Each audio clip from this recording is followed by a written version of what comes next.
I remember the exact sound my body made when it hit the kitchen tiles, a dull, heavy thud, like meat dropped onto concrete. My chest locked, my throat constricted, and my lungs clawed for air that wouldn't come. "Quit being dramatic," my father barked, his voice sharp with annoyance instead of concern.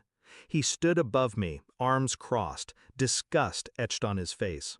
And my sister, she laughed, actually laughed.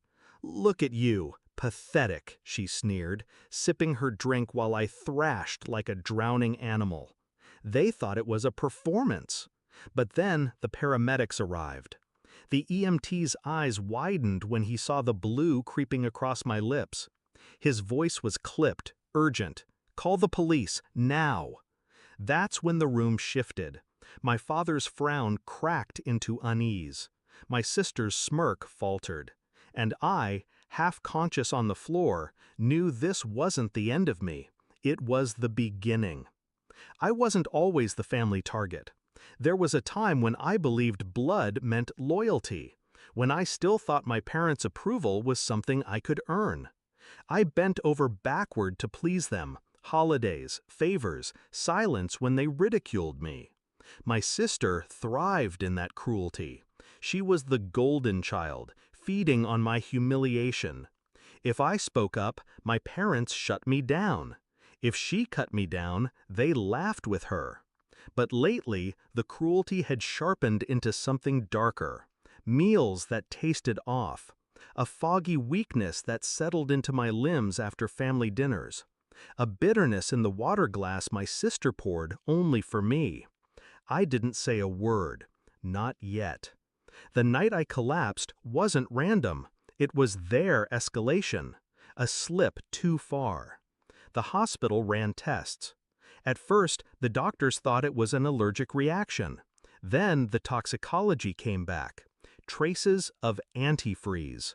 Antifreeze, the kind of poison that creeps into your organs silently, disguising itself as the flu, as fatigue, until it corrodes you from the inside out. The police connected the dots. My sister's access to the kitchen, the sudden leftovers she insisted I eat, the drinks she prepared only for me, and my father's refusal to take me seriously, cover, or complicity. When they questioned her, she shrugged. It was a joke. She's so dramatic, she'd probably make herself sick just for attention. But jokes don't leave glycol in your blood. I didn't need to scream or beg for them to believe me. The science screamed for me. That's when my plan crystallized. Not just survival, revenge. I stayed quiet in the hospital, playing the weak, frightened victim they expected. Let them think I was broken. Let them think they had the upper hand. Meanwhile, I started moving the pieces.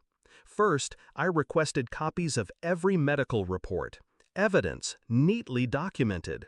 Second, I met with the detective handling my case privately, not to plead, no, to provide context, patterns, dates, the little slips I'd observed but hadn't voiced, the odd taste, the jokes about how I wouldn't last long in this family. And third, I began securing my future. Quiet calls to my lawyer, a careful transfer of my savings into an account they couldn't touch, my will rewritten. If my life was currency to them, I was taking it off the table. The night of my release, my family staged a dinner. My mother insisted on it. "To put this behind us," she cooed. My father avoided my eyes. My sister smirked, as if daring me to accuse her. I sat at that table, bandage still taped to my arm, hands steady around the fork. And then I slid the manila folder across the table. Police reports, lab tests, copies of the warrant that was about to be executed. "You always said I was dramatic," I said softly, locking eyes with my father. Turns out I wasn't dramatic enough. My sister's face drained of color. My father finally looked small. My mother's hand trembled against her wineglass. And then, like I'd timed it, the knock at the door.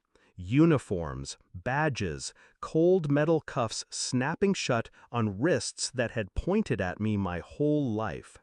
Watching them taken away didn't fill me with joy. Joy is too light a word. It was vindication. The weight of years sliding off my chest.